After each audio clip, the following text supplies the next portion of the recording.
All right, hello. We're back for month 35. This was like the first kind of full month that I've been in Korea, and yeah, I mean, kind of reading back, it's actually kind of crazy because, I'll get into this. I actually wrote quite a lot this month because I've been doing a fuck ton. Like, guys, I've been spending a fuck ton of time talking to Korean people in Korean, bro, for real. Um, but at the start of this month, yeah, like I did this like first like solo hangout like in Korean, and I was like, this is crazy. And now, guys, I do these like all the time. And I mean, I still like I still have. I think the biggest conclusion from this month is I have a lot to learn. Oh fuck. I mean, but what feels great is that I am at the level where and I think this was what I talked about over the years. If you guys kind of remember, like I knew that I was never going to be perfect in the way that Katsumoto is perfect, right? For Japan or Dogen or all these people. They also did it for a lot longer, to be fair, and they also with a lot more intensity. I knew I was never really going to reach that, um, but I'm very happy with the level I reached because what has been very, very clear to me is just how different of an experience I'm having than 99% of the other exchange students, for example, that are here. Right? Because 99% of the exchange students, all their friends are other foreigners. They, yeah, and they just have a very different experience. Where like genuinely, guys, like I can count the times I hung out with other foreigners this month on one hand. Okay, and I was like, I was there was like almost zero nights I was like in my room. Like I was always out. Right? I mean, I don't mean like nights. Like there were like 0 days I spent the whole day in my room. Um, and that makes me very happy. And I also, so let's just get into it. Okay, so this is at the start of this month. Yeah, I did a date kind of hangout. A lot of these are very ambiguous, I'll be honest. Like, I mean, I guess on this, like, a lot of the the goal for me has been to maximize the amount of time I spend in Korean with Koreans, right? And so that whether that's like a lot of like whether that's like friends or in a romantic context, it really doesn't matter. All I really want is to spend more time, yeah, with a Korean in Korean.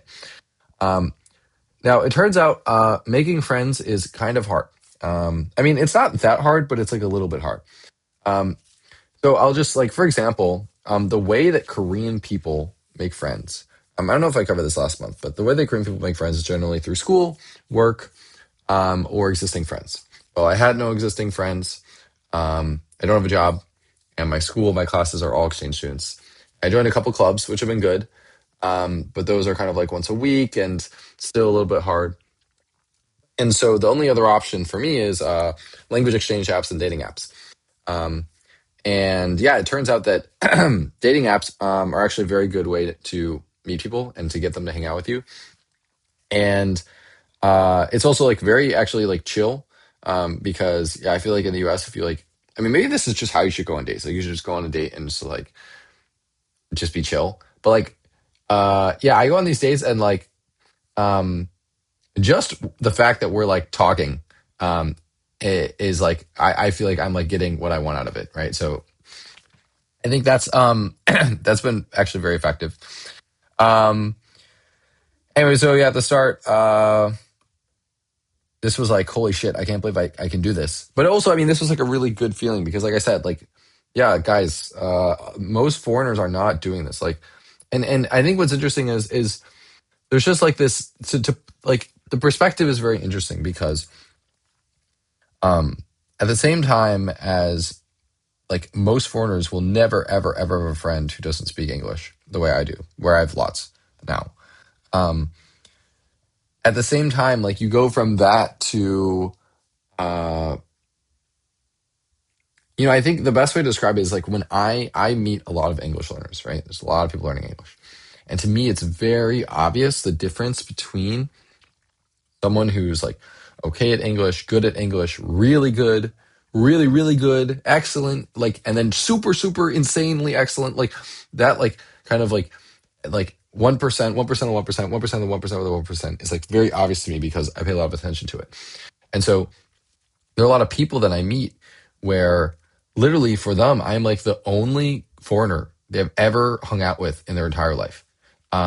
Or I'm the foreigner with the best Korean they've ever hung out with their entire life. And that's happened multiple times. People tell me that. And it's funny because that can be true. And yet, um, guys, I'm not very good. There's a lot of times I don't understand, a lot of words I don't know. I feel like there are literally like more times I don't know how to say what I want to say than times I do.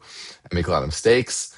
Um, and but I kind of coming around to where how I started this thread.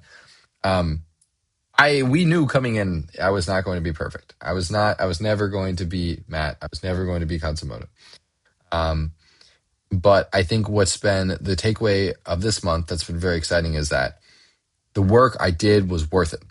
The work I did was worth it. I am good enough to truly make friends who do not speak English. I'm good enough to have enjoyable conversations with them. And I'm good enough to like have a big enough pool of people who are willing to hang out with me that I'm able to get better. So for that, I think, go me, round of applause, go me. Um, and let's continue on. Okay.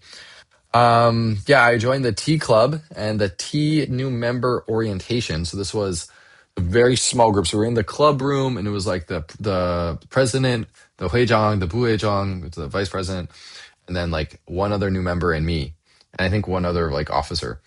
And it was like 2 hours of like straight Korean. And I was like, dude, I was so locked in, bro. It was like intense, dude. It was long. Um, and talking is very scary. Especially, I think I've gotten better at this. I think I've gotten better, and I'm also working on some strategies to get better at this. Um, but yeah, I remember like literally being fucking terrified during this, like uh, only kind of speaking to and spoken to, like talking very shy. Oh, this is also yeah, like I feel like when I would talk, and I still think sometimes. Um, I think I sound like really quiet, really shy, kind of cute. The thing I've been like, the way I've explained this, tried to explain this to friends is I think that my brain like knows that I sound really dumb. And so it tries to like mask this. And the way it does this is that like who sounds kind of dumb and awkward, like babies or children. So if you sound a bit more like a baby or children subconsciously, then it will kind of mask the fact that you sound like a dumbass. Um, anyways, yeah, I did it. Let's go. Okay. Um, yeah, this like no one is there to save you bit. I think this has been interesting where like uh there's I feel like I have this like there's this stuff that happens a lot where there'll be like a stranger or like with a friend or I think usually it's just like on the street where and this would happen in English too. Like I literally have the like line in my head for what I would say to someone. I just don't say it. And then, but I'll always like laugh about it. I'll always be like, "Ha, that would have been really funny if I said that," or maybe we could have had a funny conversation. And um, there are a couple days I spent like alone this month, and I'd kind of talked to one friend about like instead of spending that day alone, I totally could have fucking gone on the street and went up to random people and like, "Oh, 죄송한데, 근데 그 제가 여기 와서서 혼자서 와서서 그런데 근데 친구 그 갖고 있고 그냥 어 혹시 같이 드실래요? It's kind of like I don't know. You just like make up some bullshit, right? And and would most people probably say no? Yeah. Would some people be weirded out? Yeah. But if you did that for 30 minutes, fuck, you would find someone that would say yes, and then you would have a friend, and you would have to spend that night in Korean instead of alone, right? 100%. And I think, especially in another language, it's so easy to just sit back, be quiet, and do nothing. Um, but it's also like it's very easy to imagine. The thought experiment I kind of did was you have like someone who's like 8 out of 10 at English or like 9 out of 10 at English, but they're like super shy. They never talk to anyone unless spoken to. And you have someone who's like 5 out of 10 at English, but they just like they have no fucking shame, like no shame. Like they just um, they'll talk to anyone. Um, they will talk to strangers. They're like not ashamed about it. They don't care that they make mistakes. They don't care about awkward moments. Like when those two people go to the US, like who do you think is gonna have more fun? Probably the 5 out of 10 person, right? So yeah, what's stopping you from becoming this person? That's a really good fucking question, man. It's like shame and fear, but I mean, that's easy to get over. So yeah, I have some plans this next month to try to talk to strangers more. Um, One, I think it's like good way of making friends, and two, I think it's just like a good life skill. Okay, next, this was some advice I received from a friend. Um, I think I've been doing a pretty good job. Like I think there was a week this month where genuinely I was hanging out with a different Korean person every single day. So just for reference of like how many people I'm meeting with. Um, I don't think I'm doing it like all day. Like I'm not doing random shit with people. I'm not like going through them without their day. I've not been going to events. I have been using apps. I've not been talking to people on the street, but I want to start doing that. Um, this part's interesting. Like, yeah, at the start, you're basically hanging out with anyone who is Korean and will speak to you in Korean. Um, and over time, especially as you become a more interesting person, you can kind of get better friends. Okay. Um, this one Korean podcast I'd listened to. I wrote this down because it was like, oh, like maybe I'm like getting a little bit better. Basically, there was like this ad in the podcast I'd probably listened to like 10 or 20 times before, and never like fully understood it. And then one day, yeah, this month I like listened to it, and I was like, holy shit, hangover cure, and like the whole ad made sense to me. That was cool. Um, I went on a trip to Busan. That was fun. This was actually very interesting because this was the first time all the meetings I'd done had been a kind of like one on one. But yeah, I went to Busan with a friend and their friends, and it was like me and a bunch of other people, and like yeah, no one spoke English, a bunch of Koreans. It definitely, yeah, I would say it felt like watching a movie most of the time, in the sense of like I was just kind of this like observer. But I think that's actually good. I think like sometimes like I think they would feel bad because I would just kind of like it seemed like I wasn't very present, or I was just kind of like staring off into space or like watching or like but like dude, I'm like locked in, right? Like I'm always listening, dude. I'm always listening. And actually really what I want is like if I'm not speaking, it's like it's not like cuz I'm like sad and I'm not included. Like even if I don't understand, like I just want to listen, right?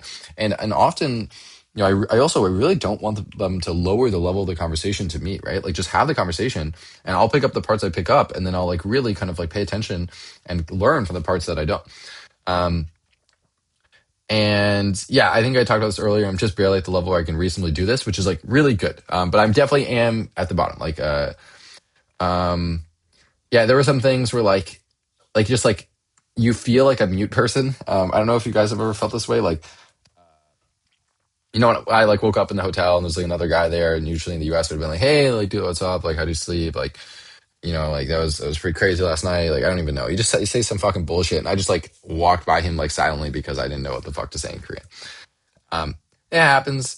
Yeah, actually worried that people won't think I'm rude because I like, don't say normal things like thanks or like, can I help move things?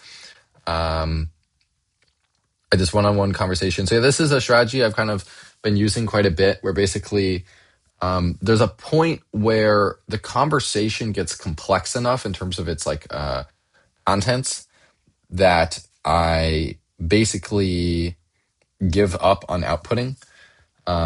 And so And the reason is because I've been having a lot of really interesting conversations. Like I love fucking talking to people, dude. It's so fucking interesting to ask about like life and society and school and dating and like all this shit and politics and stuff. And like sometimes the conversation just like gets too complex.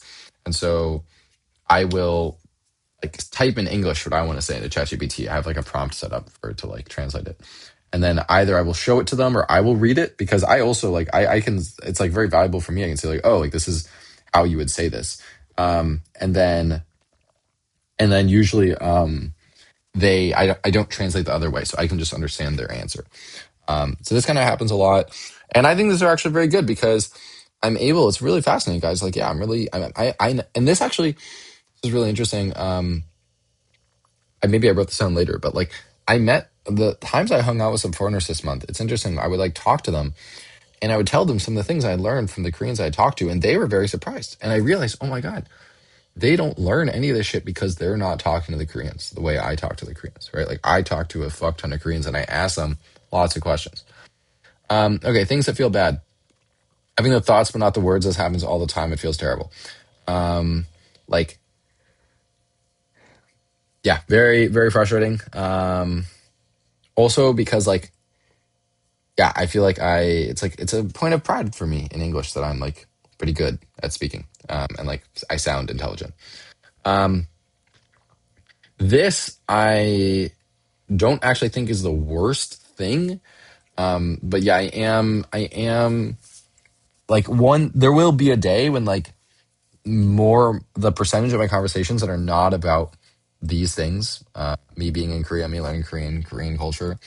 I think that percentage will increase over time. But right now, it's just like a very default topic. It's one that's very interesting to me. It's one that's very interesting to like people I'm talking to who are just like meeting a foreigner for the first time. Um, yeah, when people speak to you in English, that really sucks. Which is like kind of sad, really annoying. You have to like keep telling them to speak to you in Korean, or like they'll like tell you something in Korean that like, or they'll tell you something in English that you know in Korean. Like that. Oh my god, fucking please stop doing that. It's so annoying. Um, I mean, like sometimes, like yeah, I literally have to tell people, I'm like, hey, like 기본적으로는 그 저한테 한국어로 말씀해 주시고 그냥 이해 안 하면 영어로 말해도 돼요. You know, like this kind of like vibe, right? Um, Yeah, there was like this one like kind of like club meeting where like it literally felt like they just were incapable of having a normal conversation while I was there. I felt really bad actually. And I kept trying to tell them like, hey guys, like please just talk. And like they just could not do it, dude. They just couldn't do it. Maybe they were just awkward. Maybe if I wasn't there, they wouldn't have been talking, it would have been awkward. But like, yeah, that did not feel good. Yeah, I think I already got into this. This one, yeah, was kind of I think what's interesting about this, so yeah, I went to this one club meeting where like I felt pretty inadequate that night. And they also like they spoke pretty good English, and so I ended up like talking to them in English, which just feels bad. It's like a fucking waste of time, right? Um, or not a waste of time, but like it's just not as fun. And the thing that's been big this month is yeah, I really realized like if the friends speak English, it's just not good. Like I don't think I've ever had a friend who speaks really good English that I've managed to um keep the like percentage of the conversation in Korean as high as with my only Korean friends. Like I don't know if it's like a me problem where like I feel like I can talk to them in English, or if it's like a them problem because they know they can talk to me in English, but it's just like all the friends I've met who speak English, even if they're Korean, even if I tell them to speak Korean, um, it just we end up speaking English. This yeah I already covered briefly. Yeah, the Notion grammar doc. So this was like this big like Notion grammar doc that I had kind of looked at or been pointed to like years ago. And I remember at the time I was like, holy fuck, like this is so many grammar points. Like how am I gonna learn this all? And yeah, it's been really interesting. I was just kind of scrolling through it, how much of it I like learned without even trying, without strict memorization. And same with like in the lessons, like the Korean grammar use lessons, a lot of these like vocab words at the time I was like, holy shit. I just kind of like know them all now. It's like super crazy. Yeah, so that's immersion for you. Go immersion. Go immersion. Um, yeah, I feel like when I speak, I feel like I only have half the tools. Like that's how I would describe it. Like trying to build a building. Like imagine like or what's a good example? Yeah, imagine you like you have to build like a uh yeah you have to or maybe like you're trying to build like a tree house, right? But you only have like really short screws and like a hammer that like is like half the length of a normal hammer, so you don't have like the same leverage, and you're like instead of like a yeah. I think you guys get the analogy. Anyways, I feel like when I speak, I constantly have to translate my complex thoughts into like very simple primitives. Like I just like I think especially with grammar, like I think I reuse the like same like couple grammar primitives I like know really well, and I think I kind of overuse them and kind of like um and I think it sounds really bad. And yeah, this is definitely like an immersion thing. Like I can literally hear Matt versus Japan saying like this is like you just need to immerse more, bro. Like just go immerse more, bro. And by the way, he's right. So for what it's worth, he's right. Um, I think on immersion, I like haven't done a ton this month, TBH, outside of talking with Korean people. Um, like a lot, one of the reasons for this is just is like I'm trying to balance, immersing a lot with like living my life. Like it's really fun to walk around. It's really fun to like do things, but there's definitely I like rot a lot these days. Like I feel like I'm on Instagram Reels way more than I used to. So if I replaced all that time with like your immersion, I think it'd probably be better. Um, and yeah, okay. I haven't been doing a lot of lessons with my Korean tutor just because I've been so busy. I did one lesson with him recently. He said I got quite a bit better. On pronunciation, um, I haven't thought a ton about it. Um, Good enough for now. Yeah, like I feel like all my friends like, yeah, your like pronunciation's pretty good. I think I asked one friend, they said like, could I tell you're a foreigner? And they said, yeah, but like half that's like the way you talk, like the things you say instead of your pronunciation. Um, I also think like pronunciation is like really hard. Like when I think of like practicing it, I think of like being in my room, like fucking repeating shit, and like I don't want to be in my room. I'd rather just like be outside.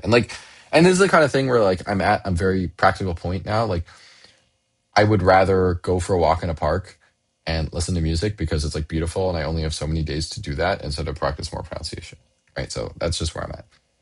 Um, Anki, yeah, Anki's kind of a bit of a grind. I made this tool. I made like this website for me. Let me see if I can pull this up on. Okay, here we go. Yeah, so I made this like little site. It's like English and Korean, and so I can like, and I have this on my phone as well. And so when if I add like a word, like I don't know, hada or something, I can submit it to a queue and it gets saved, and then I can flush them to Anki later using Anki Connect and make Anki cards. It uses AI and shit. Um, Pretty cool. It's been fun. And so whenever I have friends or whatever I'm with friends and I like see a word, that's how I like mine in real life. Um, and then yeah, so I mean it's been fun. I think for next month, I think the goal is to talk to strangers more. Um, Kind of yeah, keep up Anki and immersion. Keep up being to keep friends. I mean, I think I'm doing the right things, guys. Like I really I meet with a ton of people, but it's been fun and I feel good. So that's me. So I'll see you next month. It will be 3 years. 3 years, month 36. And I'm still thinking maybe we can do something kind of special for 3 years. But yeah, thank you all for watching. Hope you enjoyed this one. If you have any thoughts, feel free to leave a comment. I read them all. And I will see you next month. All right. Bye bye.